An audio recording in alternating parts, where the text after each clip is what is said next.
I'll give the intro. So, yeah, I got you. Hello, everyone, and welcome back to another episode of Matrix Dialogues. It's me, your boy, the host, Austin, and I'm back today with Mr. Hall, Mr. Blazen Hall.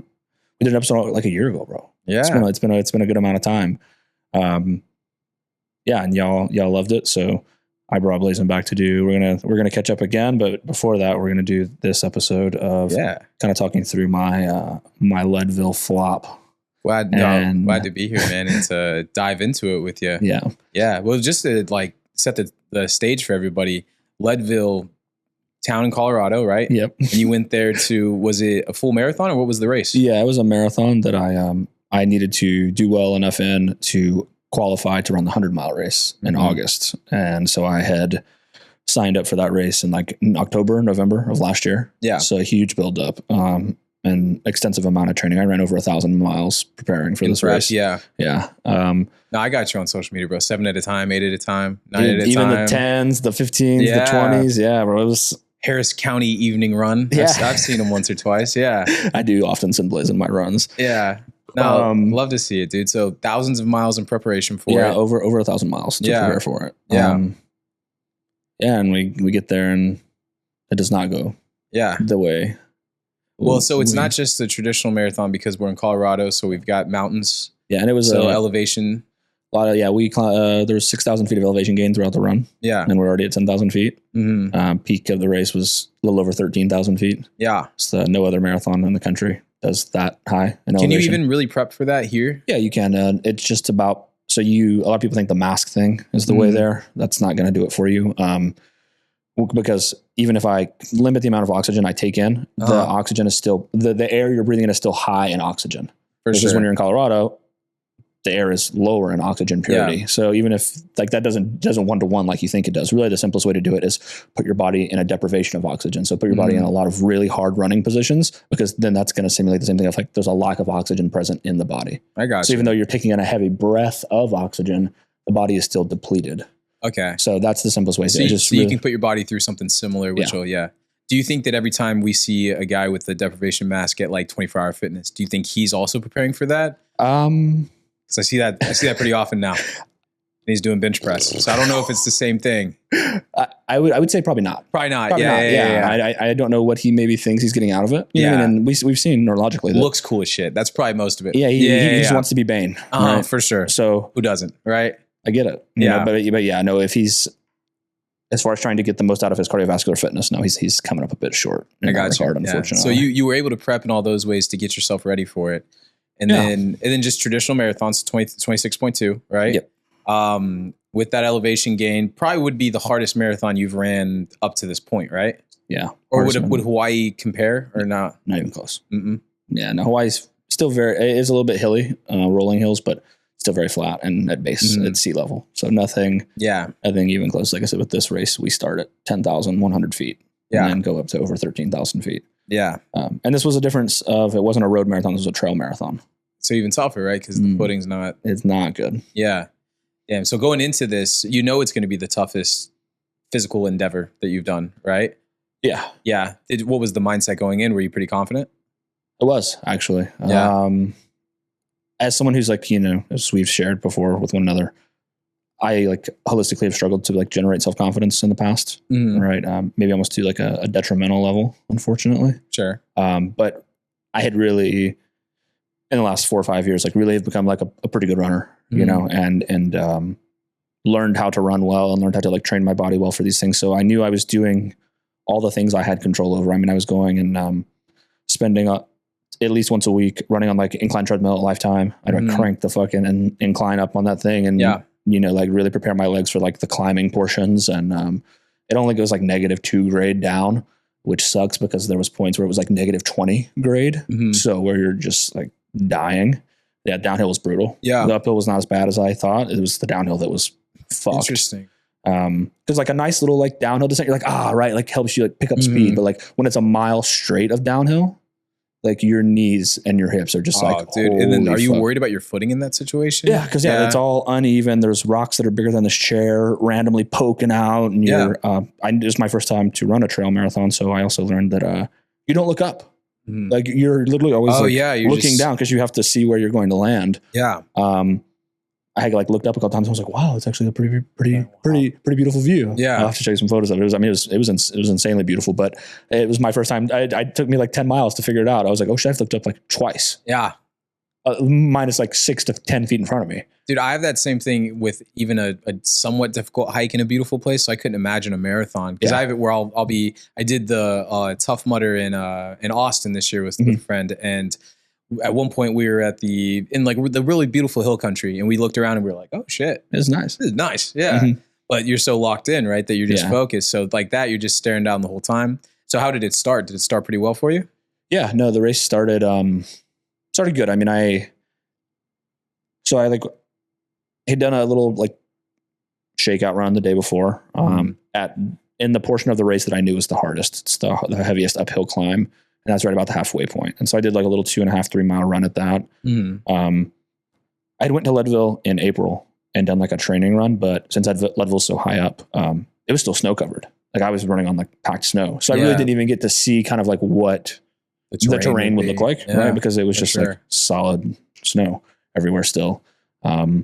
Like for context, it was like 50 degrees. No, that was the high that day. Yeah. It was 50. Like at race time, it was like 33 degrees when we started. Yeah. But it didn't feel that bad because we were so high up. So, anyway, race started and I quickly was like, okay, the initial goal was to win. And that was like kind of what the mentality I was taking. What's the amount of people there in a situation like this? Like about 600 rounds. So it's a decent sized race. Yeah. And, winning times were like in the 330s to 350s. So I was like, I've ran that. Yeah. You know, and I'm in even better shape now than I've been before in running. So I'm like, okay, cool. Like, no big deal. That's not a crazy goal. Yeah.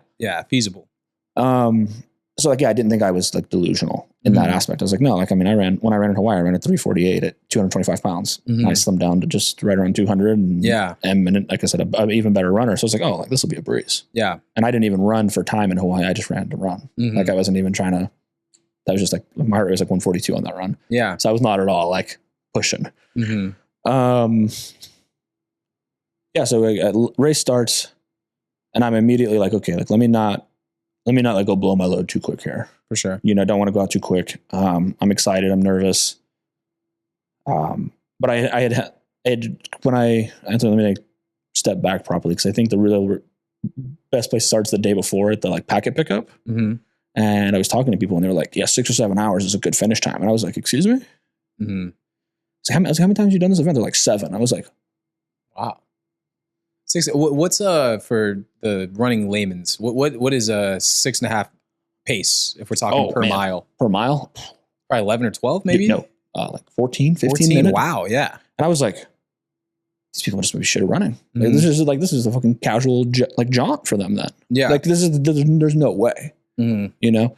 And because I knew on the website they said sub 5 hours was like considered a really good finish. And I was like, a 5-hour marathon would be a 10:30 is like 4.5. So we solidly 11 to 12 minutes to finish in under 5 hours. And I was like, my God, like I could run all day at an 11 to 12 pace. Like, that's my recovery pace. Like I'm at a sub 115, 120 heart rate at that pace. Yeah. Here. So I was like, okay, like no way. Like, no way. They can't be, you know, but like people were like, you know, conviction with this, like not like, so, and then so I asked someone, you know, like maybe to my detriment, but I was like, hey, like, what do you like? If you can run a race in this time, like a regular marathon, what's a good time to expect for this? And she's like, oh, like 5 to 6 hours for sure. I was like, what do you mean? What do you mean? Yeah. And so that kind of, I guess, planted like a little seed of doubt. And so I was very nervous that night. So like, that hit your confidence a little bit. It did because I was like, maybe I'm delusional. Yeah. You know? But I was like, you know, I tried to rely on like the facts. I was like, look, it wasn't a lack of training. You know, I mean, I was logging 50 to 60 miles a week, you know, to run a marathon. So it's like, okay, like, no, I've got plenty of endurance here. Yeah. I'm not really too worried about the elevation. Like I'd come here and ran before. Like I knew I could handle being at 10,000 feet. I was going to be I was cardiovascularly prepared enough for that. The thing I wasn't prepared for was the terrain. Yeah. The terrain was brutal. Was that from the very first, after about, you're on a road for about a mile and a half till you hit the trail. And then it is just fucking hell. Rocky, no footing. Yeah. Yeah. Uneven, rocky, windy. Yeah. I mean, it's a lot of that. And so, so we started out in the first few miles, like I'm really like, damn, people are slow. Yeah. Because they were. Were you leading at this point, or I was in like the top 15 Sure. for about 6 or 7 so you're miles. in that first heat, like you're in that group. But I'm to my detriment. I've ran enough to know, like, when you and I run next to each other, we don't look the same. You know? Yeah. And that's kind of how I felt. much faster and swifter. Yeah. And that's how I felt running next to the people who were like the guy who ended up winning. So the ones that were at the very front, you were with them initially, but you could tell. I could tell they were in just a different space. They were running different. Yeah. And mainly in the technical capacity. Sure. Like they could navigate just to where I'm thinking about every step. For them, it was just happening. I got you. Yeah. You know, it was subconscious. And I look back on it and I was wondering, man, no one not from Colorado has ever won this race. And I thought, there's like, elevation's not that big of a factor. Like people really hype it up, but like, yes, it can make or break you, but you can train for elevation. Yeah. And I see it's not the elevation that gives them the advantage. It's that they get to run in this stuff technically all the time. Yeah. And it's skill. Yeah. Right? No, it is. It is. Yeah. It's an insane skill that I had. It is the part of the formula I hadn't properly weighed. Were you in the correct attire, do you believe? Yeah. No. Yeah. Are you wearing a different type of shoe? Yeah. It's a different type of shoe. Are you entirely? Is it like a hiking shoe or what is it? So I have two of them. There's two different ones. Two different Nike like trail shoes that I'm a big fan of. So there's a specific trail shoe that people use. Okay. Yeah. So you had everything they had as far as you were prepared in every possible way, really other than like mentality and like what you would so expect.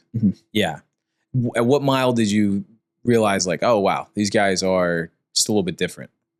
Probably not even. Yeah. The first 5 miles, there's almost like 2,000 feet of gain. And so I got to see like, okay, how cardiovascularly did I stack up next to people like that? And that part I was okay. But just there was so much technical ascending happening. It's not just like, oh, like the treadmill's just higher. Now it's like, no, now that's like you said, like it's uneven, it's rocky, it's unstable. You're climbing. Yeah. Like you're really climbing. And I was like, wow, I am not as technical as they are at this. Like I just haven't done this ever, right? Like at all. On the downhills, I was a really good runner. So like I could make, and I'm a bigger dude. So it's like, I just was gaining momentum. Like I was flying down on the downhill stretches at like some high 5-minute paces. They would gap me on the ascents. And then on the downhills, I would just like come barreling back because I was a good runner. Yeah. But yeah, after about 4 or 5 miles, I realized like, okay, we're not winning. Yeah. Like I knew very clearly, okay, we're not going to win, but I can still like place well enough to qualify to go run the 100-mile race. Cause that was the goal all along, was do well enough to get to the 100-mile race. What is the well enough? What's that? You just have to place in like top 3. Top 3. Okay. Top 3 overall or top 3 in your age group. Okay. Yeah. And so I knew I kind of had like surveyed the field before. Again, usually the people who win it are in the either the 25 to 29 or 30 to 34 age group. Yeah. And so I was like, at the time you were 29, right? Yeah. Right before I turned 30. Yeah. And so I was like, I know it's going to be either the guy from my age group is going to win or the next age group. So like I have 3 spots on either side that I can get. And the discrepancy from like first to like the people finishing second, third, and fourth. And if you won first overall, you didn't get first in your age group, right? You couldn't be both. You were first overall. So, so I was like, okay, even if the guy from my age group like that'd be better. That'd be better for me if the winner's from my age group, because then that opens up that 1, 2, and 3 spot. I don't lose a spot there. And so it's all feasible at this point. Yeah. And like I said, the drop off from like last year's winner did it in like 350. Yeah. But then second, third, the first, second, and third from our age group were at like 4.5, 4.15, and like 4.19, 4.20. So I was like, even if I'm overcompensating as fuck and I'm not nearly as ready as I think I am, like I have a buffer here. And so I was like, okay, like we just set into the mindset of, okay, then like we're gonna finish in the top 3 for the age group and we're gonna be okay. Yeah. So you've accepted at that point, not going to win this thing. Not going to win. Yeah. But so for me, a big thing with running is I'm just thinking the whole time, right? Hopefully I can get a playlist good enough that I'm not dealing with that. But I had no music on. Oh, really? Yeah. Is that on purpose or is that part was on purpose this time? Okay. Yeah. That's not part of the race. That's you personally. Me. Yeah, that's anything. So you're thinking. Yeah. So does that, as soon as you see that you are not at that level that you thought you were, does that hit your ego at all? Yes. When they're ascending and you can tell, okay, like they're a step up. Yeah. Yeah. I think, I mean, maybe a little bit inevitably, right? Like to get like just checked in that way. Human nature. Yeah. I'm like, damn. All right. Dude, on flat races, if I see someone run by me that I don't think should, in my head, I'm like, all right, well, I got to turn it up. Yeah. Yeah. And so I was like, fuck.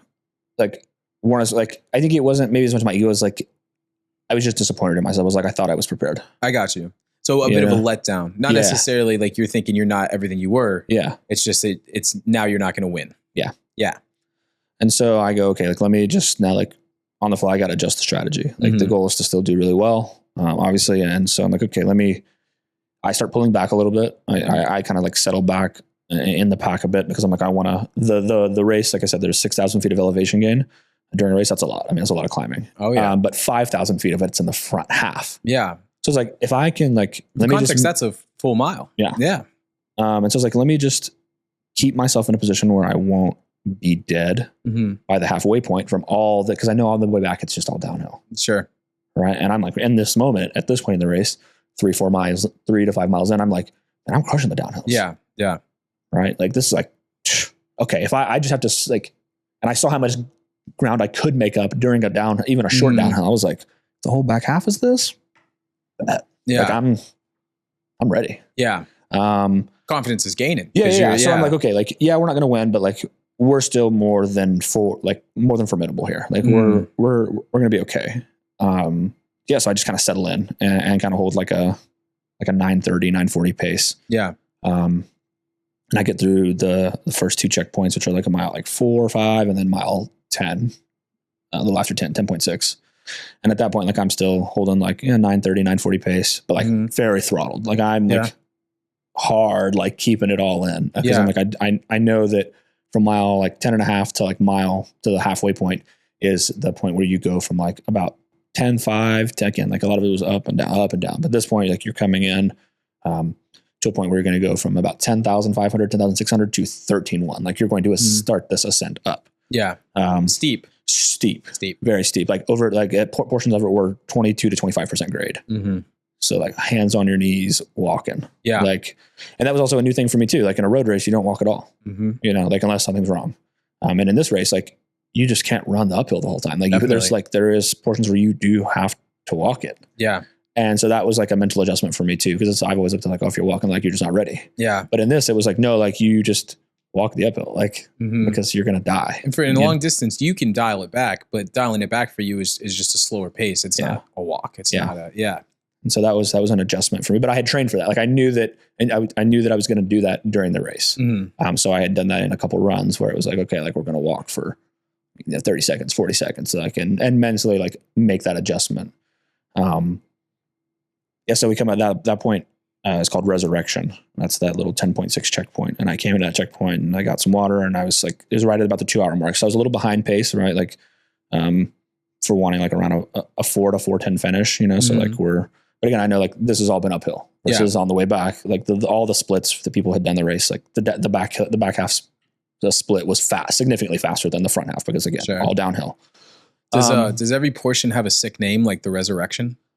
Yeah, the Leadville is really good at having like good names for their checkpoints in the race. Yeah, I think that's important. Yeah, to hype me up. It does. Yeah. And like when I got to the Devil's Tunnel, that's when I knew I was just locked in. Yeah. And in the 100, it's one of the hardest portions called Hope's Pass. Oh yeah, because at that race it's a 50 out and you turn around, but that portion that leads up to like you hitting the turning point is called Hope's Pass, and it's this very narrow like 25 to 35% grade climb up to like 12.8, 12.9. Yeah. And like I'm talking like 4.5. Like it's so narrow, so narrow. And on the way back, they call it Hopeless Pass because when you come back, you're fucking defeated. Yeah. And usually it's like, oh, you like ascend and then it's like, it's great. No, like the way Hope's Pass works is it's up and then it drops into this valley. So it's uphill both ways. Yeah. So as soon as you're like, we made it, it's like, now turn around and go right back on the same shit show you just did. Yeah. So it's emotionally grueling. But, I can imagine, dude. Because as a human, as you're going uphill in any aspect of life, you know that there's a downhill. Yeah. You know that there's going to be, if I fight through this, it'll get easy. Yeah. I'm going to hit a point where I get to coast for a bit, or the effort becomes like I get a greater output on effort. Right. I can put in a 2 in effort and be flying versus right now I'm at a 10 and I'm fucking barely moving. Dying. Oh yeah. So after Resurrection is when the race started to fall apart for me. Yeah. So what mile is this again? This is like in mile 10, 11. Yeah. Right. So I'm still in a good spot. So we're like 2 miles away from the halfway point. We're close to.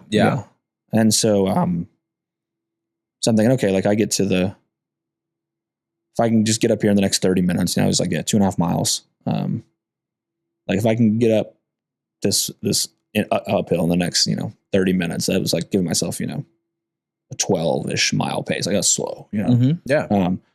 For me, I was like, like I'll be good. Cause then I know it's just downhill. Definitely. But that was also the most technical portion of the race. Like this, I'll have to, I don't think I even sent you a picture. I'll have to show you. It's, sure.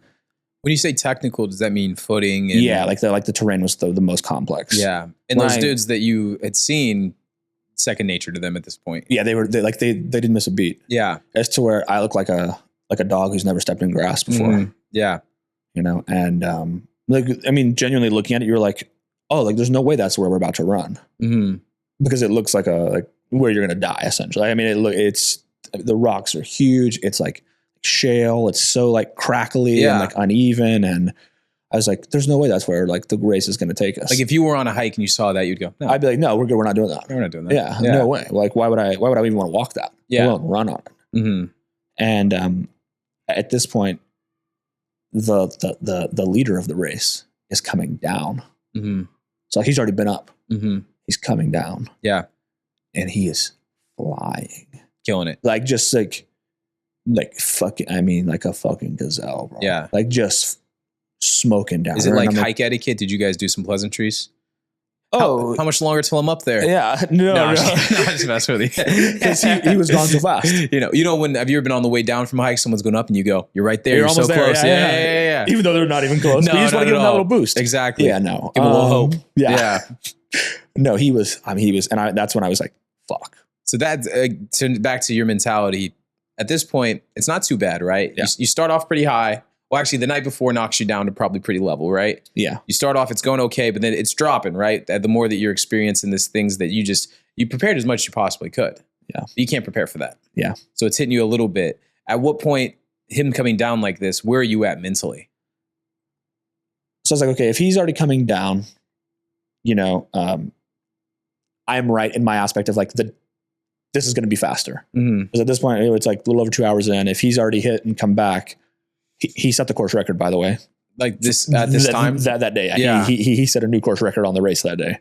He did it in like 3:36, 3:35. Yeah, it was a course record. So it was like my assumption was correct. If it took him about 2 hours, a little under 2 hours to get up, it took him 30 minutes less to come to do the back half of the race. Yeah.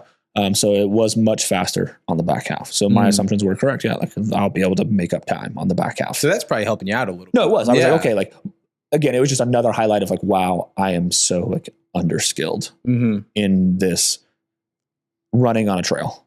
Yeah. In a technical, like it is a skill to run in unevenness. For sure. Yeah. Like running is a skill in itself, but then I run on a road subconsciously. Like I don't have to think about it. And he is running that effortlessly on this environment. And I was not. You said, in this situation, you're looking down. You're not. Yeah. And he was minimally looking Every down. step is huge, right? Yeah.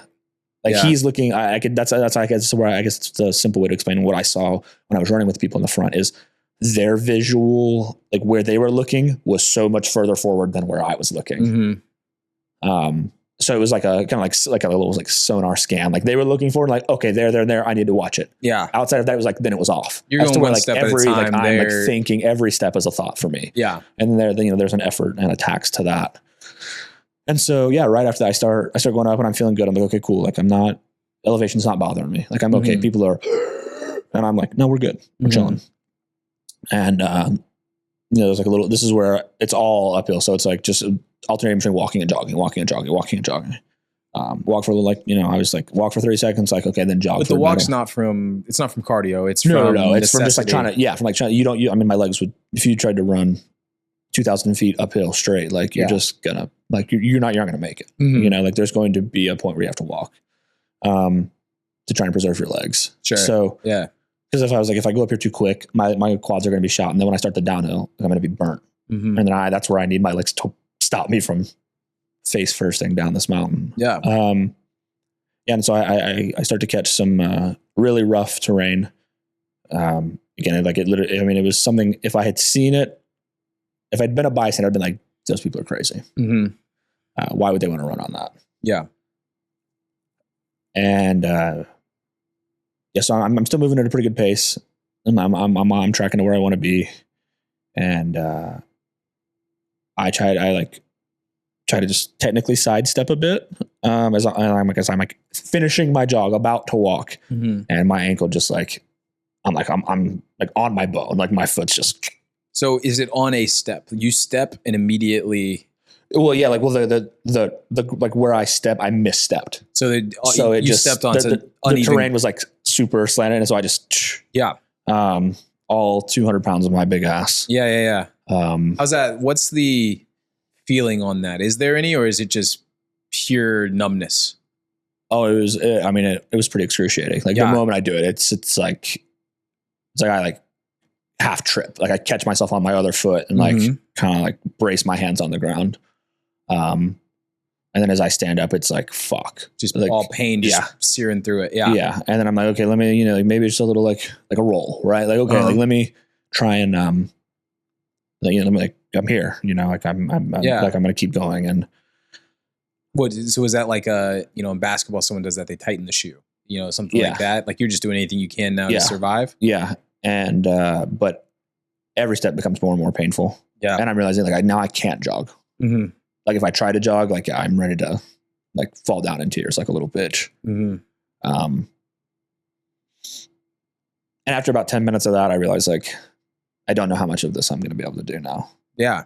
And you are around halfway at this point. So I was at like a little over 11 miles in. You know that there's no possible way you can do 15 miles on a most likely on a bummed ankle. And you don't know what it is at this point. Yeah. You just know you're hurting your ankle. I'm in an insane amount of pain. Mm-hmm.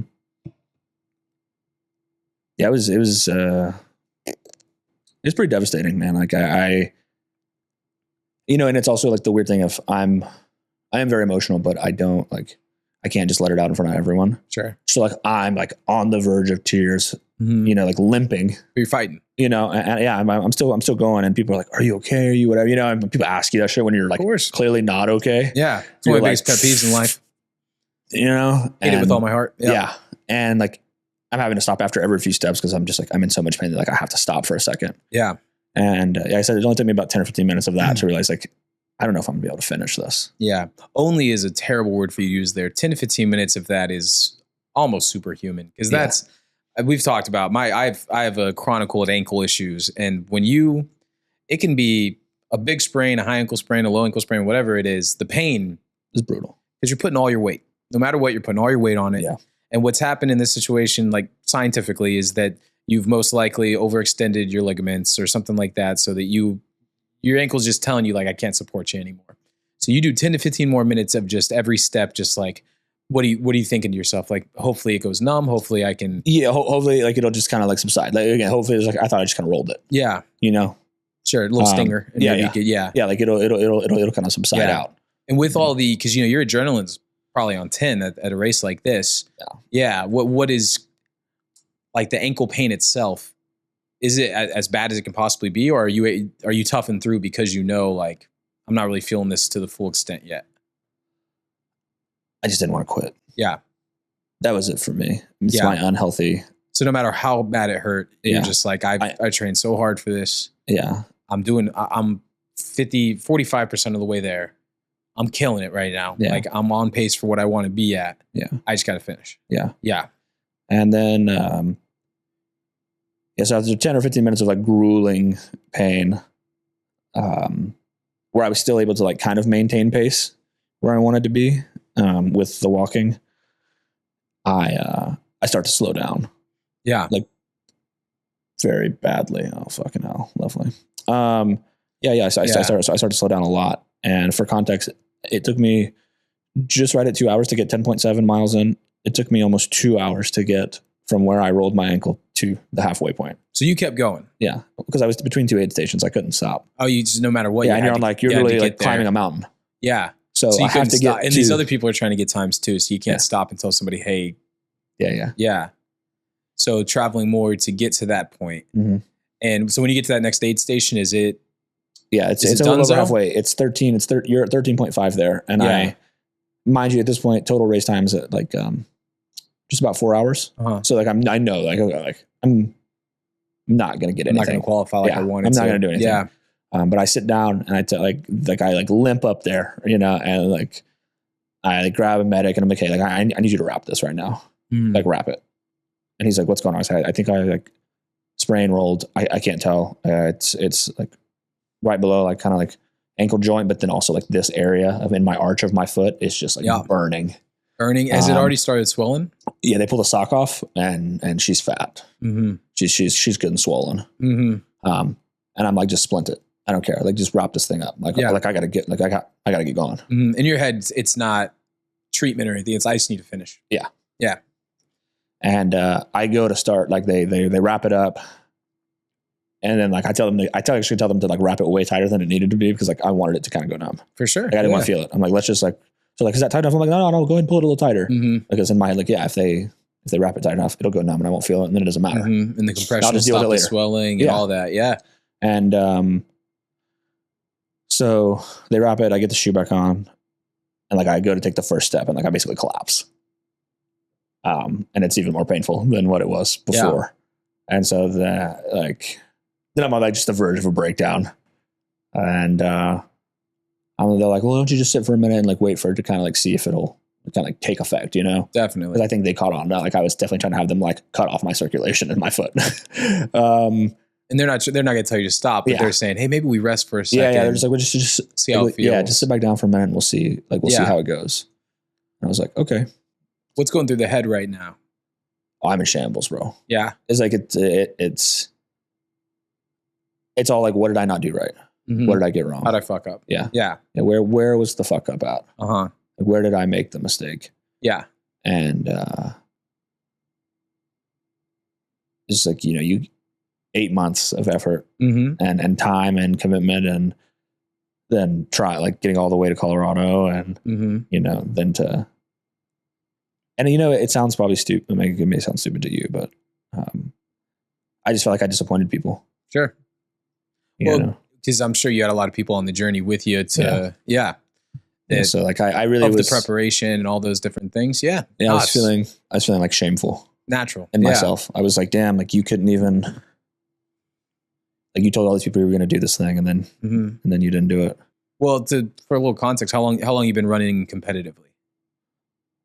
How long did we do that first race? 5 years ago? Yeah. So that half marathon was the first, like, it was the first ever time I'd ran in a competitive space. Okay. So let's say 5 years ago, you said 8 months of preparation.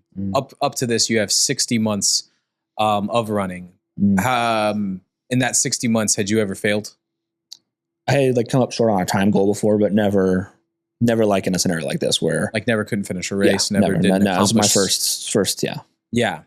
So the human mind, did you going into it, not finishing was nowhere near anything on your mind, I imagine. Ironically, I had never asked myself this in any other race before, but I asked myself before that race. I got like 2 hours of sleep the night before. Like I could not sleep. I was so like nervous and excited and I was just ready to do the thing. For sure. And I was sitting there in my bed and I sat up and just kind of sat there for a bit. And I was like, what happens if let's put hypothetical here. Like what happens if this doesn't go the way you want it to? Yeah. Like who are you outside of that? Like, will you let this be the thing that stops you from running? Or will you who are you if you take the running away? And, or take the accomplishments of running away. Sure. The grind, the journey. Right. And, I'd never asked myself that before any race before. And I don't know why I did in that scenario. Maybe I don't know. Sure. This was definitely the most arduous of any race that you would be doing, right? Yeah. So do you think that just was realistic too? You're just like, this is going to be hard.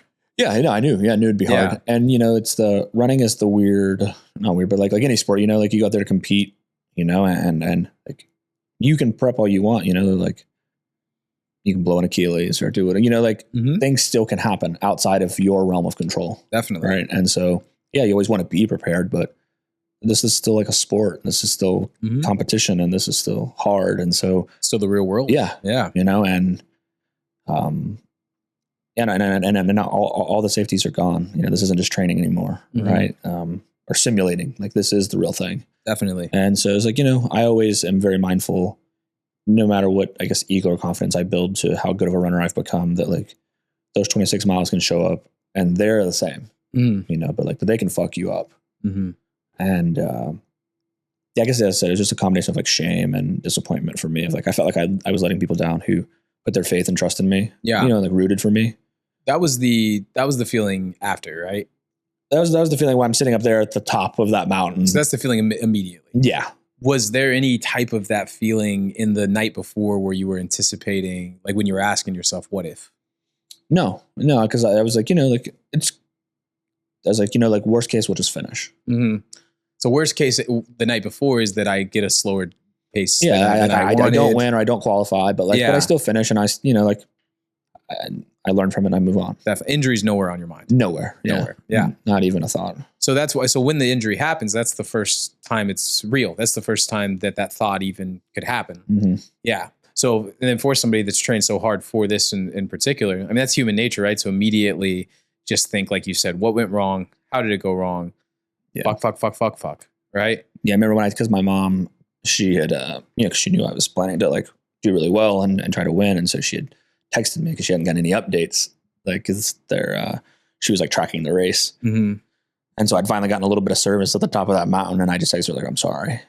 That was all I had. Like, I didn't have anything else to say. I was like, I'm hurt. I'm sorry. Yeah. So you thought you let her down. Well, I mean, I felt that way to anyone. Yeah. Like any of my friends or people, you know, who, like I said, had like rooted for me or supported me throughout my process of like preparing for this. I just felt like I was disappointing them. You know, like I didn't want them to think they'd misplaced their faith in me. Right. And I just felt like responsible for that. Like I didn't do what I said I was going to do. So I have by consequence, like let them down. Do you still feel that way now? A little bit. How many weeks has it been since this happened? Tomorrow will be 3 weeks ago. 3 weeks. Yeah. Or no, today's 3 weeks. Sorry. Yeah. 3 weeks ago today. So in this 3 weeks that's happened since then, right? From the moment that it gets hurt, the moment that you feel immense shame, right? And just like you let people down all the way till now, have the emotions grown or changed or anything, or is it pretty consistent? No, it's changed a bit now. People were so supportive of the fact that, like that I was hurt and that checking on me, and a few people I did let know, like that feeling of guilt and shame, and they were immediately like, man, who's even trying to do shit like that? Yeah. You know, like you didn't let us down. Like you didn't, like, we're not disappointed in you. Definitely. Like we still have this admiration for you and the shit you are even like, again, willing to attempt. Like most people won't even try that shit. And you were out there trying to like, to be the best at it. Oh, that's the thing, is that there's so many levels to this, you know, running itself. We start off, let's just talk about just not trail running, like track running, right? Yeah. That's step one, right? And then you keep going higher into like the longer distance and all those things. And you've done all that. And it's been a progression of where, okay, I'm starting here. Well, now I'm doing the half marathon. Now I'm doing the marathon. Well, now I'm doing it for this pace. Now I'm doing it for this pace. Now I'm going to do it in this sick location. Now I'm going to do it in this cool spot. Yeah. It's been like this build, right? And this was not the culmination, but pretty close, right? Because what this race does is it qualifies you for is it an ultra? Is that the term for the 100 mile? 100 mile ultra, yeah. Yeah. So I definitely, that feeling is natural, right? Because you feel like this goal that you've worked so hard towards is gone, right? Yeah. Do you think there's a certain element of, like we've talked about, and I think you and I share this, where we both, it's not necessarily self-esteem, but it's a little bit of self-love, right? Of like, I need to acknowledge to myself that I work hard enough. I'm good enough. I'm doing the right things. Do you think that how you reacted and to all the people that supported you was a reflection of how you felt to you? Yeah, 100%. Yeah. No, I know my relationship to self has improved, but it's still not the best. Of course. Yeah. You know? I mean, it's a lifelong journey, right? Yeah. Yeah. It's 100% a reflection of my thoughts to me. Yeah. Or my opinions of myself. Definitely. And then did you really feel that those people would be upset? Yeah, I think my fear, yeah. Yeah. You know, because I was just having this conversation yesterday, actually. It's like there is backsides to, like, backhanded sides, I guess, to success. You know, and then when you start succeeding consistently over a period of time, people, expectation. Yeah. Like people are like, oh yeah, I know you got it. And you're like, I don't know. Like this shit's still hard. Definitely.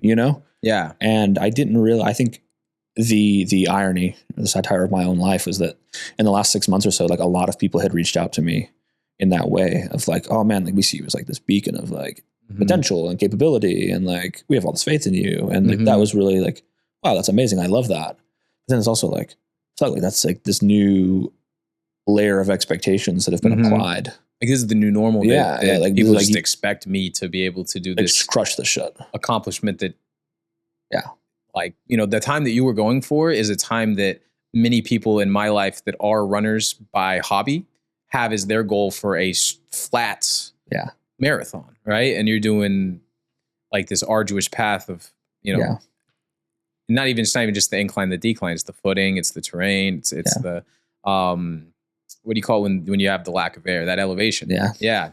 So I definitely understand where you're coming from, where you're saying that to yourself, you are this guy now. Yeah. And everybody expects you to be just this guy.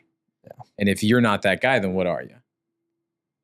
So that whenever those feelings are coming across you, as you're injured, as you're getting through, is it just like that? How long does that persist? How long did you feel like, fuck, like I've let everybody down?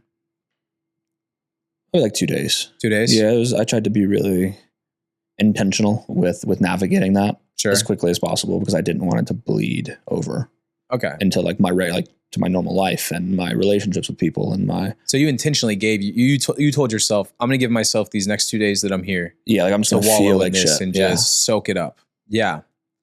And to just grieve just for that amount of time. Yeah. You ever seen the show Succession?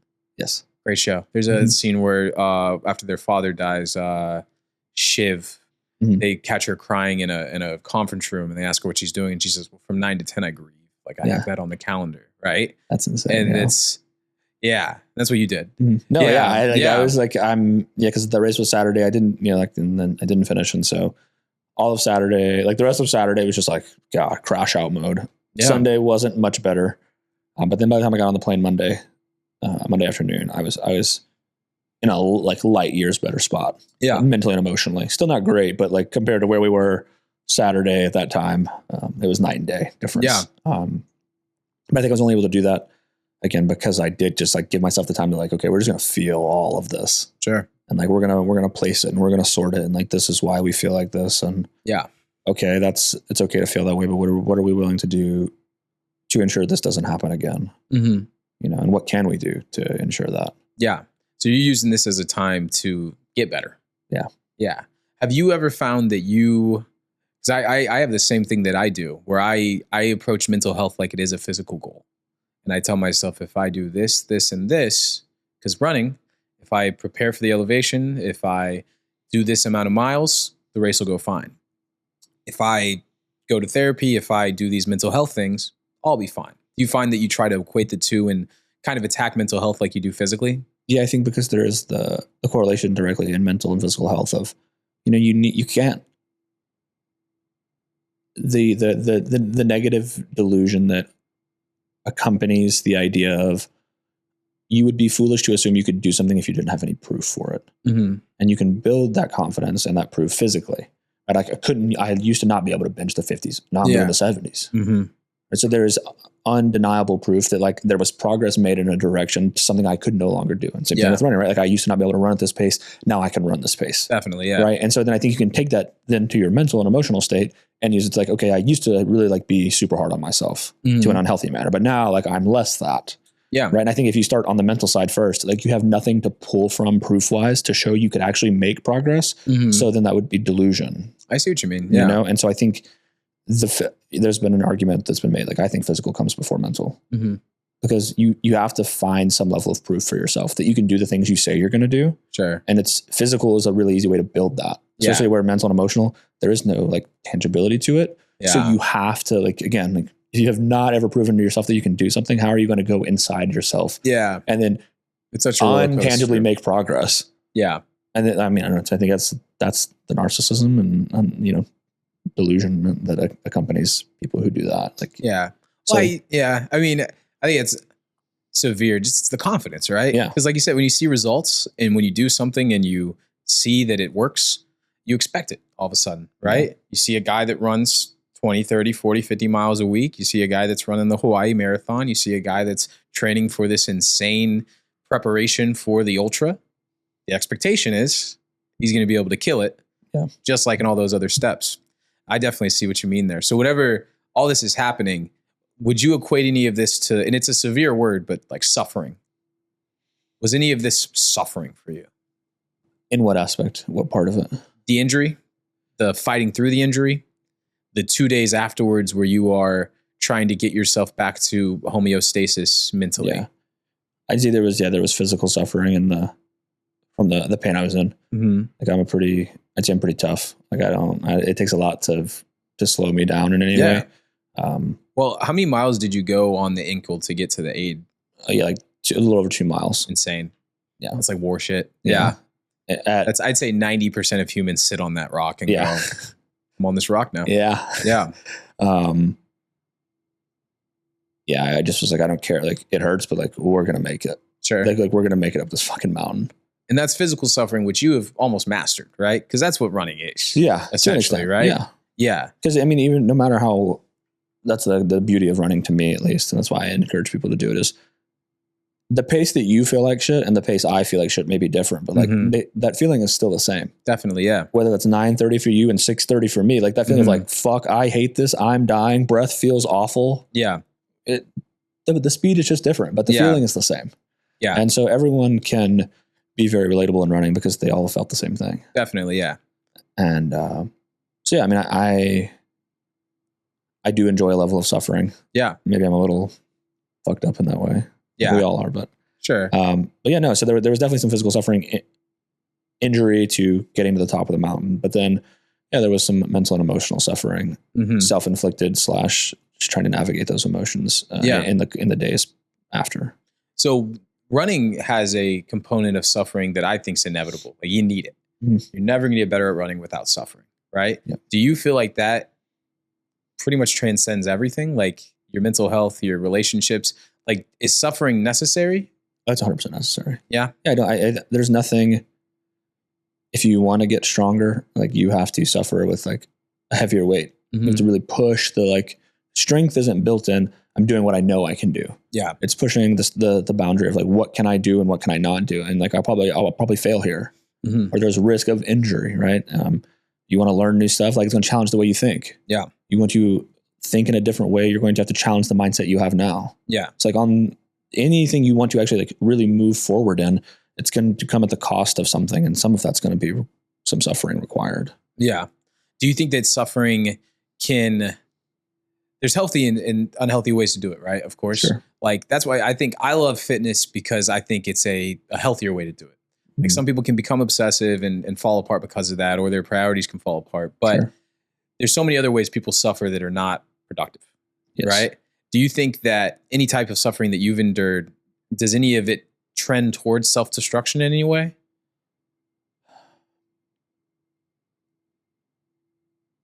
I think it maybe would depend on what you define as destructive. Yeah. I mean, more so just as far as like, is there a time that you feel like this is no longer beneficial? Not for me personally. So no matter what, like as far as that goes to you, that suffering is necessary. It's just it's just a side effect of being in the space. So with that in mind, that level of suffer, can you equate that, do you think, to this Leadville experience? Because that's suffering, right? What you had to go through there. It's only 3 weeks, so it's still super fresh. Yeah. Do you think that you could find a way to mentally recategorize this as a necessary step towards ultra? Oh no, yeah, that's kind of what I've always heard it to do. Yeah. I was leading up to that race. I'd actually like the week prior to the race, I'd had some really like shitty runs for me, where like pace wasn't where I wanted it to be. Heart rate was really, really high for the pace. Like body was not feeling great. Yeah. And then flopped on the race. And just for context for people, so I ran that race on the 28th or the 29th. I don't know, 28th, whatever it was. A few days later was my 30th birthday. Well, I said I was going to run 30 miles that day. On your 30th birthday. Yeah. Did not happen. Because my body was still very much not Definitely in that space. Yeah. And so I ran like 21.5 miles and my body was like, yo, we're kind of over your shit. How many days? So this was before the race? No, this was after. So this is after the ankle injury. Oh, yeah. I just wrapped it. So how many days did you give yourself to recover? 1 day. Physically? 2 days. Okay. 2 days. Yeah. Have you continued to do this? Yeah, I ran 50 miles that week after the race. Yeah. Or 48 that week, 50 last week. With no lingering... No, I've just wrapped it. You just wrap it? Yeah, I've stopped wrapping it now. Swelling down? Yeah, swelling's gone. If you wake up tomorrow, you feel it in the ankle? Not really. Knee more than anything now. So this injury, setback, clearly, right? But you feel like this is not going to linger. No. You can work through this. Yeah. Does that give you hope as far as, because I think a natural question would be, do you plan to do this again? But that's a dumb question because I know you do. That's how you operate. You're not gonna say in 20 years, yeah, I tried Leadville once and I hurt my ankle around mile 11. That's not the end of your Leadville journey. No. Is Leadville next year already what you're anticipating? Mm-hmm. Yeah. So with what you've experienced, this was more of because my fear was with how, you really hurt your ankle. Yeah. If you don't treat it right, you hurt yourself, right? Yeah, and you keep fighting and you keep doing, and we've talked about it a bunch, but like, that's one of the biggest things I preach to my students all the time is that patience is everything, right? I even can show them all the time, like, guys, I still fuck up all the time. I can show you in real time, me learning from these things I'm trying to tell you. Mm-hmm. I think I might have told you, but we have a faculty versus student basketball game. Did I tell you about that? Yeah. And it's a blast. I have a great time every year. Mm-hmm. This year, first half, they're running us, dude. They just smoking. The cardio's there, it's a close game, but they're scoring off fast break transition the entire time. Yeah. So I started telling other coaches, I'm like, guys, we're the ones that set the rules here. There's no transition take fouls. Let's foul the shit out of these kids. All right. When they get a fast break, grab a kid. All right. Yeah. They'll take it to the side. They can't run a half court offense. Karma hits me immediately. Kid running down. I try to foul him really hard. Whole left hand just hits his knee really hard. And it's the weirdest thing I'd ever felt because it wasn't necessarily numb. It was like fuzzy. Yeah. And I was like, what? And I looked and it's already swollen up. Right. And I'm like, oh, come on. So I go get some ice. In the second half, I still play just with one hand. Basically, yeah. Yeah. And then I took maybe 2 days off. And then, I played tennis, pickleball, those things. I just kept playing. I just kept going, hand hurts. What is it? Hand still hurts. That was like 3 months ago, right? So it's one of those things to try to tell the kids, like, give yourself a week or two, right? Yeah. Be patient. Do you feel like that is necessary for you? Because the way I know you work, I don't think there's a week in the next few months that you're not going to do shit. No. This kind of stems back to the issue I've talked about a lot, is like, you have to know yourself, and if I knew I was really in a spot where injury was a concern, where I thought I will be unable to, like, doing this will cost me more than what it's worth right now. Sure. I would stop. Like, I would take the time.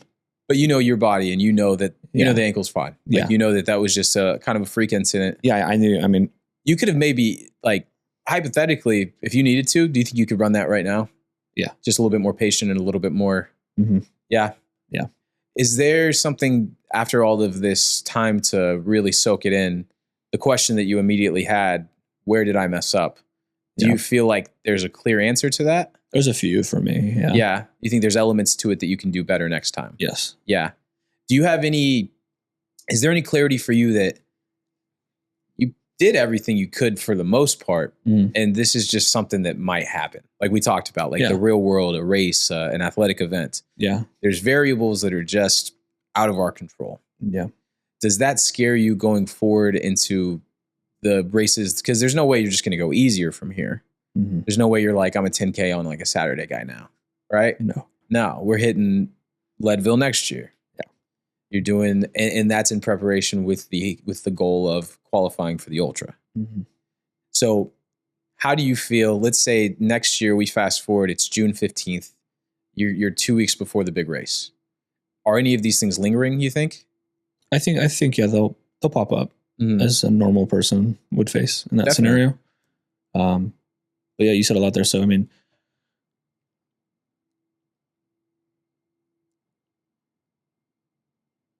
No, I don't go like less hard, but that's part of the beauty of competing is the risk. Right? Like what's going to happen? Like, I don't know, and if you let the fear stop you from like, from even taking a chance on playing the game, I don't know. I don't want to sit in fear. It's like, yeah, I'll embrace that. Like prior to that event, I'll probably face some uncertainty, a little self-doubt. Right. Because last time we were here, like this was the result.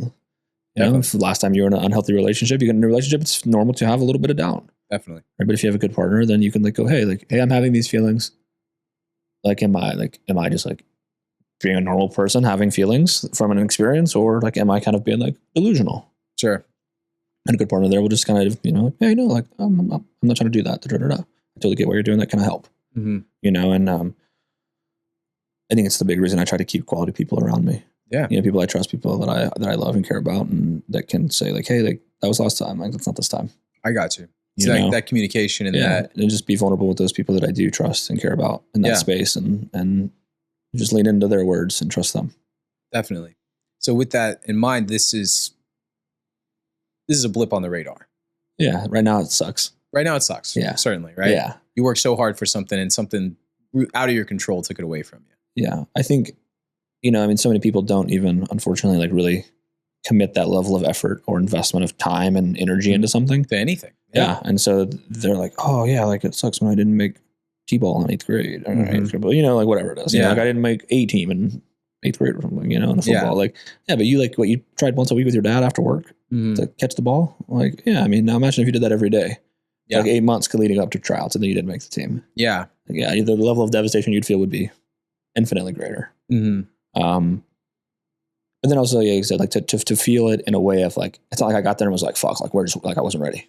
Yeah. I couldn't breathe. Just was fucking having to walk every 2 seconds because of the cardiovascular, I wasn't fit, like, it's also like what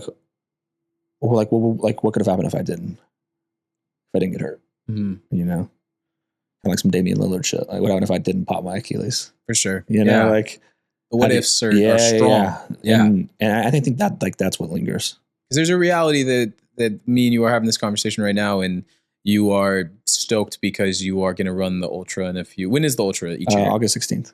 Pretty much every year. August, mid-August. Around that mid-August. Like, mid-August. Yeah, definitely. So to the point that you made, and it's how you operate, I think too, that makes it all more. It just makes it more extreme, because what you're doing and what you're preparing for is extreme. So your preparation is extreme, right? Yeah. So you're working so hard towards this goal. So when you don't achieve that goal, it's extreme. Like emotions, everything is just heightened, right? Yeah. And that's just the reality of it.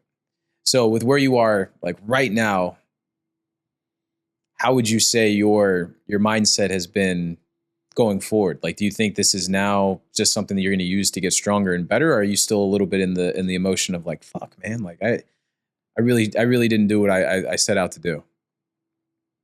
I'm in like a really in between point. I'm starting to leverage it as that fuel to just go a little bit harder. Had like a crazy good run last night where I was logging like mid-low 5s on some interval work. Yeah. Flying. Bro. Like a gazelle, bro. Like fucking floating, and no better feeling, right? Yeah. Yeah. No, I felt great. Like I didn't feel. I'm saying that like I'm in the 5s. Yeah. Dude, when you're hitting a 5:15, it's no better feeling, 508 on the last rep, bro. I was fucking moving. Yeah. And so it was like, wow, like, okay, like I feel good. Yeah. And like I feel really good. And but then I also am still like, damn, like I think I'm going to feel that way till the 100 happens. Like that's when it's really probably going to like be the pinnacle of the feeling, but then also like the end of it. So even next year when you do this and you accomplish it, right? That's still not it, because this is in preparation for the ultra goal. Yeah. Yeah. That's definitely an interesting component of it too, right? Because you're, NBA playoffs, you lost in the conference finals. You didn't lose in the NBA finals, right? Yeah. And even tougher, right? Because Jason Tatum injury maybe, right? Maybe you're like, man, I would have won. Like I would Halliburton in Game 7. Yeah, like exactly. What happens if he's in that game? He had 2 threes in like 6 minutes. Yeah, So that's the reality of it to you, is that we're not even at the pinnacle yet. Yeah. Is there a certain level of excitement to that? There is. Yeah. For me, I use it as like as much as it's easy to get like and the what ifs, but like I think the what if only feels that way because I think there's true potential to it. Like you could have done something like that. Definitely. Yeah. You know, and so it should kind of excite you, kind of light a fire for you. Like, damn, like I could have, you know, like, right you know, there. like, and so like you should get like, that should do something for you. Yeah. You know, and if it doesn't, then I don't think you're really going after it as much as you could. Definitely. Well, you know? Like when you are set at a very specific, difficult goal, the excitement is the pursuit of it. Yeah. Right. That's the beauty of it. It's never been the doing. Yeah. It's always been the building up to. Exactly. Yeah. You know? So with that in mind, now you're just playing the patient game, right? Because you're going to do this same shit just next year, right? Again. Is there anything in the meantime that is a goal that you want to accomplish, or is it all just in preparation for that?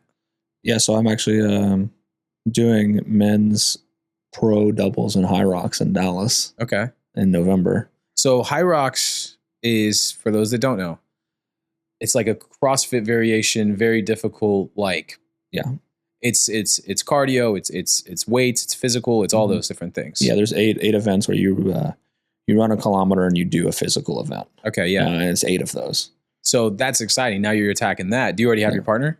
Yeah. Okay, so because I was afraid you're going to ask me, I'm not ready yet. Not ready yet. You got to give me a few years. And this is like the pro division, so it's even like hard. Like the weight's heavier and stuff. Yeah. And in the pro division versus like open is like the weights are lower. So maybe give me 10 years, then I got you. So, but you got somebody ready for it. I do. Yeah. Okay. Cool. Yeah. So that's excited, right? To attack.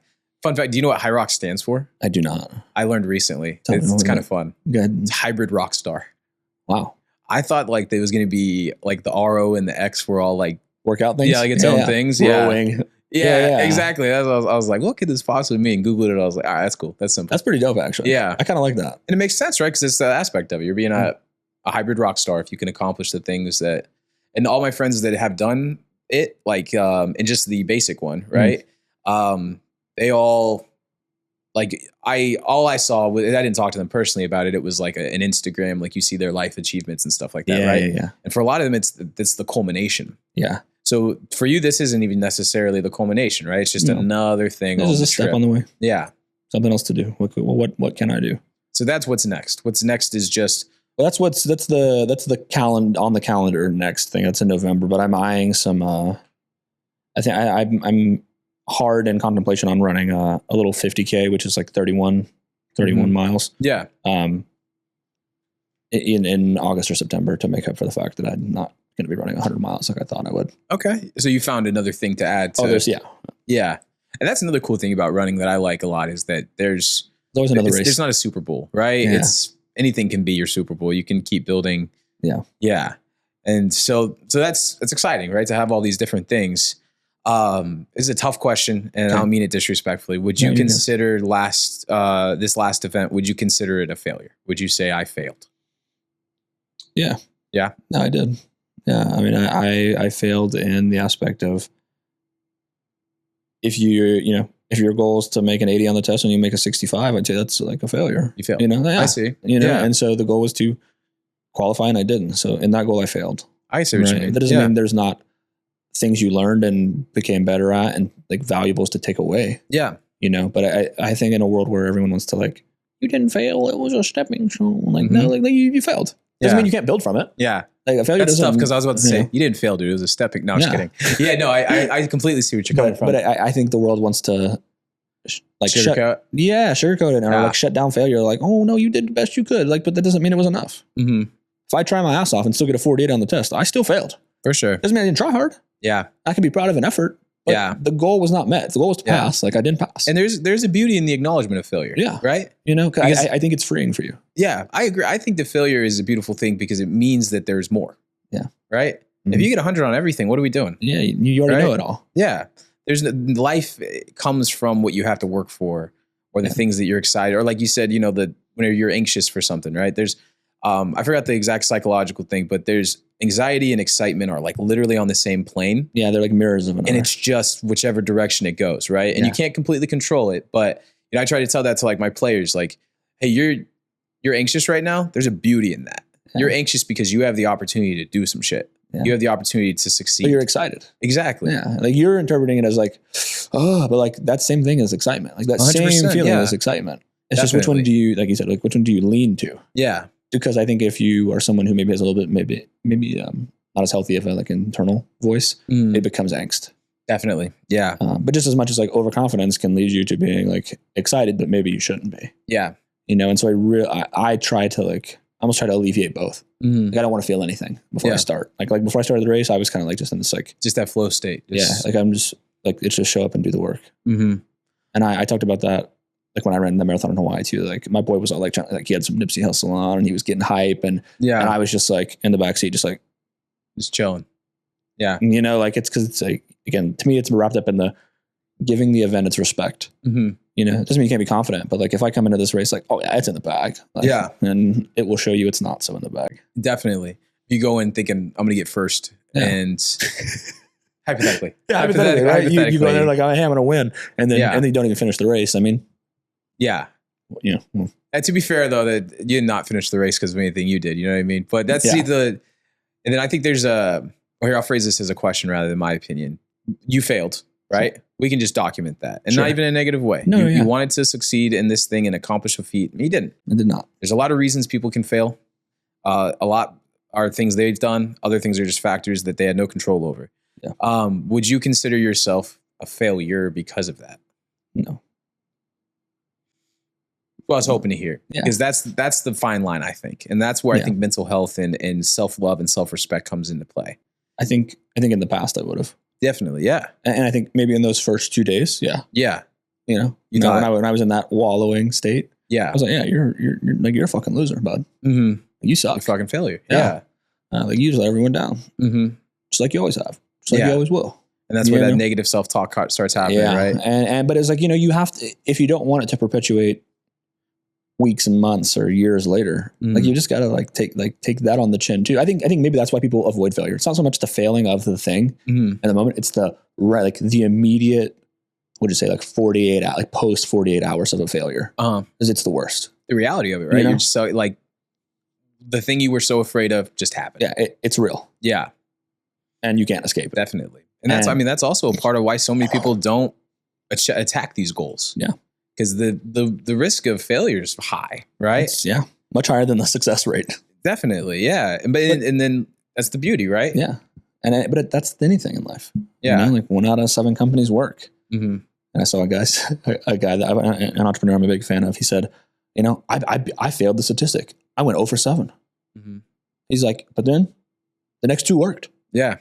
So like as much as I failed the statistic there, I broke the statistic. Like. I broke it on the other side. Yeah. Yeah. I used to have a professor that would always tell us he'd say, be the anomaly. He'd say, you could hear any stat in the world. There's always an outlier. Yeah. Be the outlier. Be the outlier. Yeah, I love that mindset. I like that. Yeah.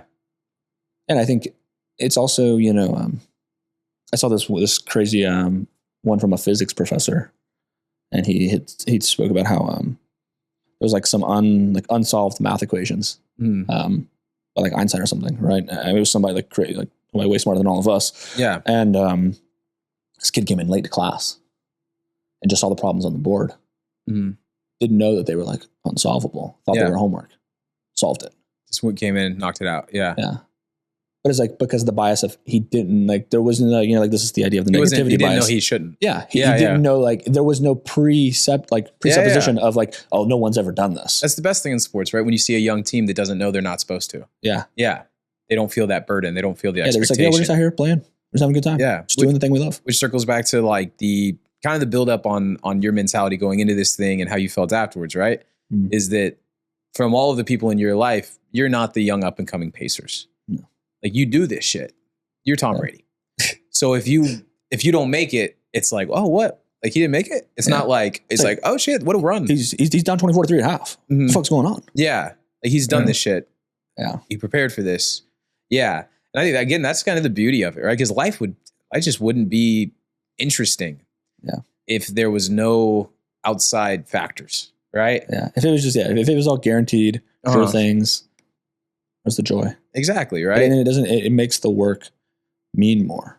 Definitely. You know? And it makes the failure mean more, right? Imagine a year from now, maybe we're sitting in the same situation and it's flipped, right? And it's, hey, I got second in my age group, right? I'm setting realistic goals for you, all right? Yeah, thank you. You're not winning it, right? All right, nice. But like, I'm qualified for this. Yeah. I've got month and a half until the ultra. Yeah. And hell yeah, right? Like all that stuff that knocked me down got me to where I am right now. Yeah, just right? actually built you up. Yeah, exactly. Yeah. I mean, at least next year.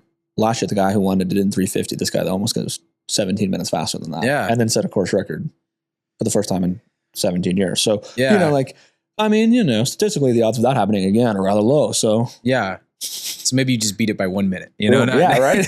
not 17. Yeah. You know, but yeah, no, I do think that, again, it's just like the uphills, right? Like eventually there's a downhill. Yeah. And I have learned to use the failures, the shortcomings, the uphills in my life as indicators that that's something like that I'm close. Yeah.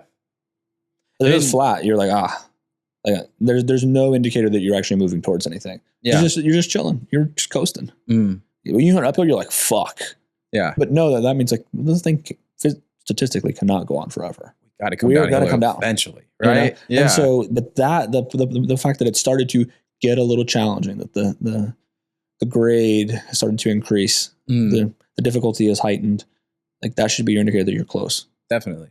And yeah, I saw Michael B. Jordan say it, and it's just like so many people give up right when they're about to get the thing they said they wanted. Yeah. It's a harsh reality of life. There's that super famous meme of the guy digging for gold, and he's like one rock right away, there. and and the dude from the other side just keeps going. I think about that shit all the time whenever I'm like attacking something, and I'm just like, man, close. You know, maybe you're one swing away. Yeah, exactly. You know, one step away, and you know, yeah. That, literally like, the irony is you don't know that. Yeah. Right, but like, what do you have to lose? You're this far in. Like, just take take another step. Definitely, yeah. You know, and I think that's the don't quit today mindset. Like, you know, I tell people, they'll be like, man, you must never want to quit. I'm like, motherfucker, all the time. Yeah. Well, you're a beautiful example of the old motivation versus discipline, right? Yeah. You can get hyped up for anything. Yeah. Right. In the moment. Yeah. But discipline's like, it was some baseball player just said it again at the All-Star game. I think it was Francisco Lindor. They asked him, like, you've had an incredible few months. Like, what motivates you? And he said, I don't have any motivation. Like motivation means nothing. Like I can be motivated Monday and then Tuesday, I don't want to do shit. Right. But discipline is what I do every day. So if I do it every single day, I got to do it. Yeah. Yeah. I love that mindset too. Cause it's all roller coaster. Right. Yeah. It's like, I mean, the other day I had in running, it's so funny. Like I ran with a run club like a week ago, and ran like a little 7:20 pace, not super fast for me. Like that was like decent. You know, we were scooting, but not like crazy. Yeah. But our heart rate was like 180. Yeah. Yesterday, during those periods of running at a low 5-minute pace, my heart rate didn't get over like 165. Wow. So it's like much harder effort. Yeah. Shitty condition. You know, like the conditions are about the same. Like it's hot, it's humid, it's Texas in the summer. Yeah. You know, like, but the output was different. You know, like there's days where like the easy run feels really hard, and there's days where the hard run feels really easy. Definitely, yeah. You know, like it's the roller coaster. Yeah, man. It. That's just what it is. And then all of this stuff transcends into mental health. Same shit, right? Yeah. It's up, it's down. It's up, it's down. There's days that you think will knock you on your ass that you're like, wow, like I can do that pretty okay. And there's a day you're like, today's gonna be a great day. It's just like, what the fuck is going on? For sure. You can't choose. Yeah. That's the fucked up part. I saw a really good, I think I didn't share this with you last time, so I'll share it now. It's from an Olympic coach told one of his athletes. He said it's called the rule of thirds. Have you heard of this? And he told his athletes, he said, you know, a third of the time, you should feel like the workout's really easy. Yeah. You know, a third of the time, you should feel like the workout's really hard. Like, how am I going to do this? Like, maybe I can't. Like, maybe I'm not good enough. Yeah. Right? And a third of the time, it should feel like, oh, okay. So it's like I expected this. This is what it was. Yeah, this is what it is. You know? Yeah. And it's like, so think about it. Okay, you train, let's say you train 25 days out of the month. Right? Like, so, okay, that's the rule of thirds. Like, at least what? 5 of those workouts? 4 of them? Or that'd be 3, whatever. There's a handful of workouts in that month are going to be just like, awful. Yeah. Yeah. They're going to land in that percentage of like, wow, this was harder than I thought. Yeah. And then, but then inversely, but like you don't get to pick which ones they are. That's the thing. Yeah. Right. So it's like the easy run may feel like, oh my God, like what the fuck is happening? And the sprint work may feel like, this is it. I got more in me. It's a wild feeling, right? Yeah. It's so insane, but it's like, and it says, if that's how the workouts continue to feel, you're training correctly. And that's advice he would give to his athletes. He's like, that's how you know you're training appropriately. Yeah. He's like, 'cause if that breakdown ever starts to skew, you're not pushing as hard as you can, or you're pushing too hard. If it's too hard too often, like if every day's a battle, yeah. And but if every day's like, this is it. Yeah. Like, you know, again, like using that as like a reference point. Like, and so for sure. You know, like, okay, well, like this is just it just becomes a very like quick. Yeah. I think it's how quick you can adapt to whatever the current setting is. Like that is the multiplicity factor that really makes athletes the best of the best, or just like everyone else. Definitely. Yeah. It's like, because when it gets shitty, like, can you just, okay, it's shitty now. Yeah. And we just keep going. Yeah. You know, and I'm not gonna lie, I'm a bitch about it. Like when it gets shitty, I'm like, man, fuck. Yeah. No, it's humans, dude. Yeah. That's it, yeah. Like, I just, the discomfort. I'll tell you, most people do that whenever it's regular. Yeah.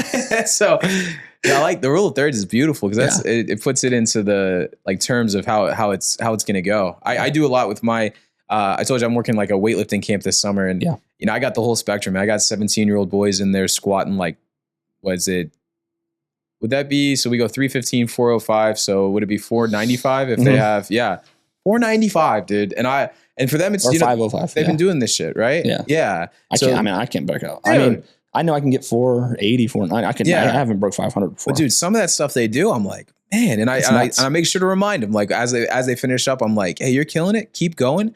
But just every now and then stop and just look at that bar, man. Like, and look around you. Look at that dude over there. He's got 2 plates, and that's okay. Yeah. But bro, you got 5 plates on this. Like each side, you're killing it, right? Yeah, you're moving it. And then it's so interesting because that's where we'll start, right? And then I'll have like some of the high school girls that like weightlifting is not like what they love, right? Yeah, they just gotta do it. Real funny thing with it, I do for the boys, I do 1, 2, 3, get big on the call out, right? And then they say 1, 2, 3, get big. Yeah, let's get it. And then so with the girls, I first started trying to do that. And then the first time I did it, one of the girls goes, "What? Coach, we're not trying to get big." And I'm like, "We're not. We're in the weight room." They're like, "Oh, what? We want to be fit. We want to be snatched. We want body T, coach." And I'm like, "Okay, you're right. I got to switch this up a little bit, right? Adapt." Yeah. And then the same thing, like with the boys, I can walk by and I could be like, "Hey, put on 10 more pounds. Let's go. Like, you got it, man. You got it. If you got to push a little harder, that's fine. You got a spotter. Let's go." Can't do that with the girl, right? You got to find the different motivations and stuff like that. Yeah. So like as it goes, you find it. And what I tell them all the time is like, when it sucks and you're doing it, that's the coolest thing in the world because you don't have to.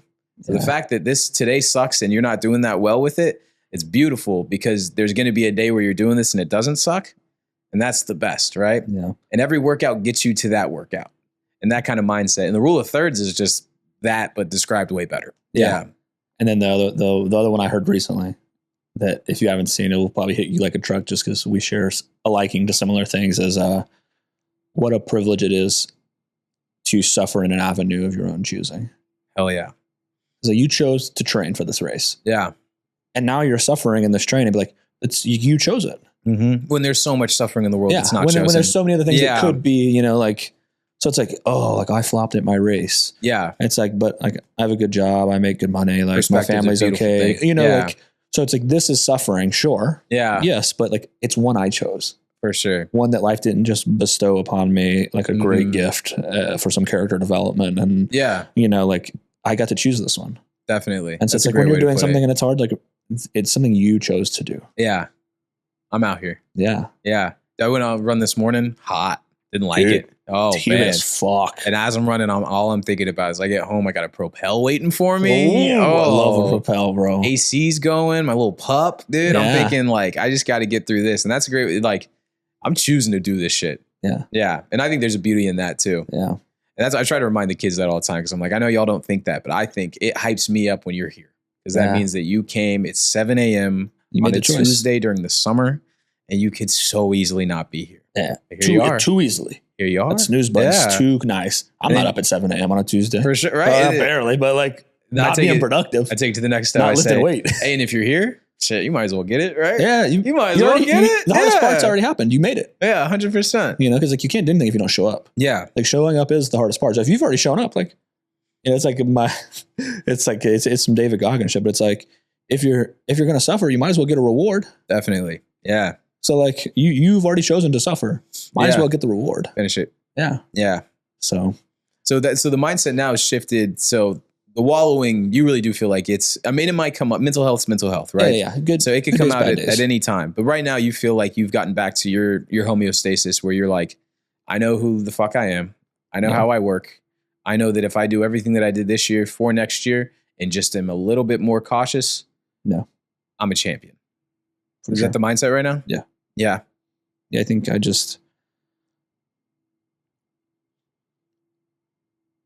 it's like the shortcoming in the moment always is it's like, oh, this sucks, but you don't know what's next. Yeah. And so as much as I'm like, damn, this was a letdown. This was disappointing for me, for everyone involved. And, but if like, sometimes it's the setup for the bigger thing that maybe you didn't quite have on the calendar or the radar. And, I'm just trying to be mindful of that. Like I'm having some really productive training sessions right now and I feel really good and like better than I felt in actually like a while. And I know I'm somebody who's going to continue to do hardship. Like I'm not, just like you said, I'm not just going to be like, oh yeah, casual 10K, little turkey trot, call it good for the year. Yeah. Like I'm at like 1,200, 1,300 miles this year. I plan to run over 2,000 by the time the year's over. Yeah, dude. That's sick, man. And I know that's what drives you. Like that's what keeps you getting after it. Cause we've talked about your success in personal relationships, career, all these different things, they all build, right? Yeah. And that's the same thing with the athletic achievement, right? We have this tangible thing that you can monitor. Yeah. And you're just going to keep getting after it. I think, and then lastly to like end on it, I think something I haven't shared, but this was the first time I had done something like physical solely for myself. Like a lot this specific race or running in general? Yeah, no, this one. This one, okay. Like this wasn't for anyone or for anything other than me. And I'd never done something like that before. And that was a whole different level of feeling. And maybe to some people that's like, they're like, oh, why else would you do it? But I mean, I did it because I like, I wanted to be good at something, or I wanted to do well at something. And then running started to be that thing for me. And then there's like, of course, there's acknowledgement or whatever that comes along with doing well at a thing. And so, but this was the first time I was like, like, I don't care about any of that. Like, I just want to do well. Yeah. Like for me. Yeah. Like, I just want to go prove to myself that I'm really this person that I think I am. Definitely. I'm just as capable and just as good as maybe other people think I am at this thing. Do you think this will make you more inclined or less inclined to do that going forward? More. Because I don't have like a gambling problem, but like I liked the risk that I put into that. Yeah. Because when it's truly for you, like we know in anything in life, like the reward's that much sweeter. Because I wasn't in it for like the pats on the back or the like good jobs, like I was doing because like I want to see if I can do this thing. Yeah. Like, and I believe that maybe I can. Yeah. And that's more than enough for me. Dude. And it's, I imagine, exciting. Yeah. Right? It's fun. Like it sucks. It really does suck so bad that something out of your control stopped it right now. Yeah. Right? But the beauty of it, and it's the difference that we talked about between failing and being a failure, right? So you're not a failure. Yeah. You failed. Yeah. And you're going to win. You're going to succeed. Yeah. Like in your head, it has to feel like an inevitability. Yeah. It's just a win. The win is the thing you can't control. Yeah. Like the timing. And if you just continue to show up and do the thing, like it'll happen. Yeah. It's just not always at the time. Like whether it's like, hey, you maybe were super ready, but somebody was even more ready. I found out that the guy who won it afterwards, ran it a few years ago, like did awful. Yeah. Awful in his eyes, right? Like he did it in like a little over 5 hours, 5.5 hours. And he's like the race humbled me. Like it checked my ego so hard. Yeah. He's like, so, I was like, yeah, I set a course record today, but it was just about me coming back to this place that like really like beat my ass. Yeah. And was like, that's not going to happen again. Like, but it wasn't for the objective. Yeah. Of like I didn't plan to set a course record. Like I knew I was in good shape. I knew I'd prepared well, but like I was just going to run the race and not do better than I did last time. Yeah. Like that truly, like I was just racing me. Definitely. And you have that. Yeah. There was that like little shadow Mario Kart guy next to you. Like the best lap class, like I'm just racing that guy. There's no one else here. Yeah. And it was really cool to like read him. He wrote this like very long, like thing on his post that he made.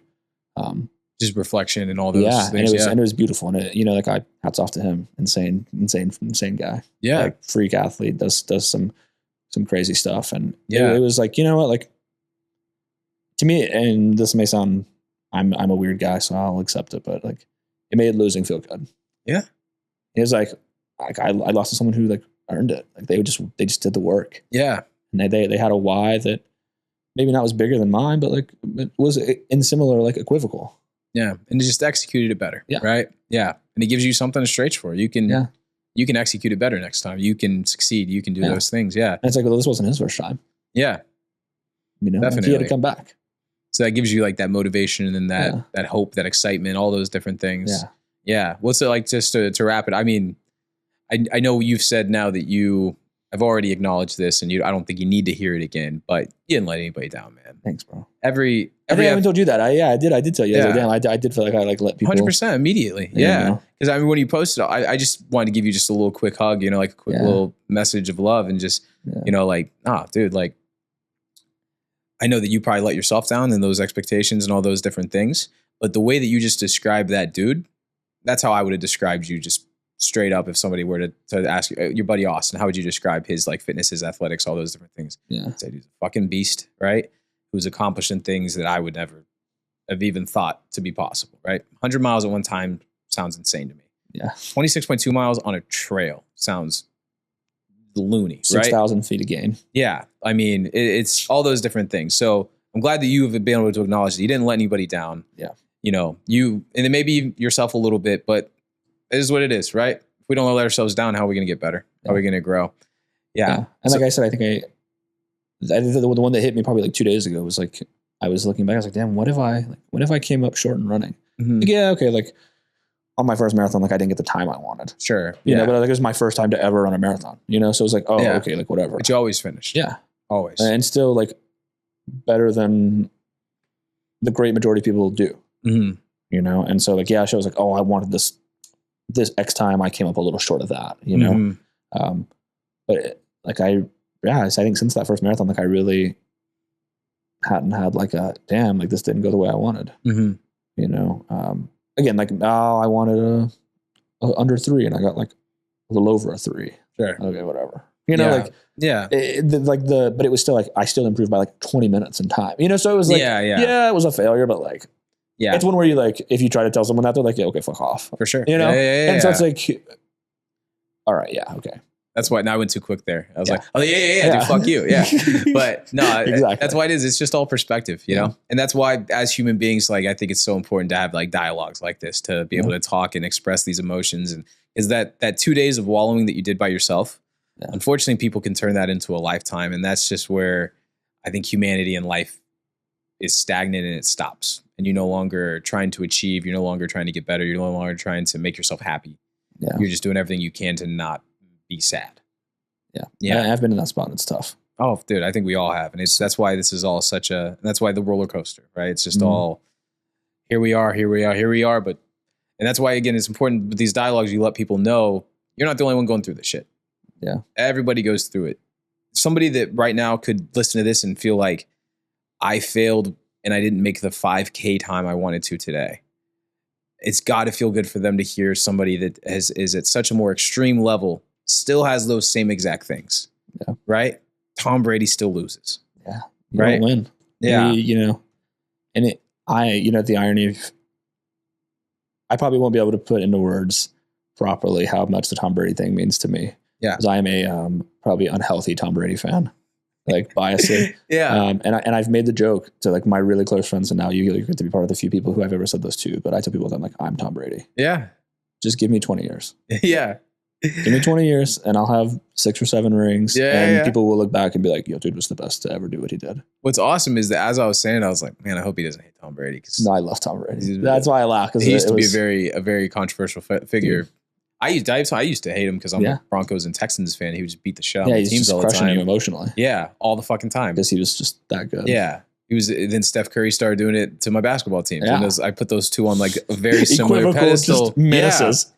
Where finally I was like, man, I just got to love these dudes for what they do. They're just that good. Yeah. It was helpful to have Steph on the gold medal team and be able to root for him for a little bit. Yeah. And then when Brady went to the Bucks, I was like, let's go. I can root for him now. Get Bruce Arians a ring. Yeah. So dude. So I'm glad to hear that you've been able to process all of this and, just keep fighting forward because. Yeah. Imagine you don't lose a game and lose the Super Bowl. Yeah. Imagine that. You win every game in the season and lose the only one that matters. Tough. No one cares you went. Yeah. 18-1. Yeah. They're like, yeah, but you lost the Super Bowl. For sure. Because you'd rather lose any other game. Yeah. Any other game. Definitely. One of my favorite podcast dudes is Chris Long. I think he's so funny and interesting. And one of the things he talks about all the time is whenever he went to his first Super Bowl, Rob Ninkovich told him, hey, if we lose this game, you're going to wish we went 0-16. And that's it. Yeah. That's it. That's the reality of it. Yeah. And it's a mind-boggling feeling. Yeah. So, yeah, I mean, I think just reminding people all the time that, like, despite who I am or what I've done or been through, like, I still have these days. Yeah. These moments and these feelings and these emotions of, like, am I good enough?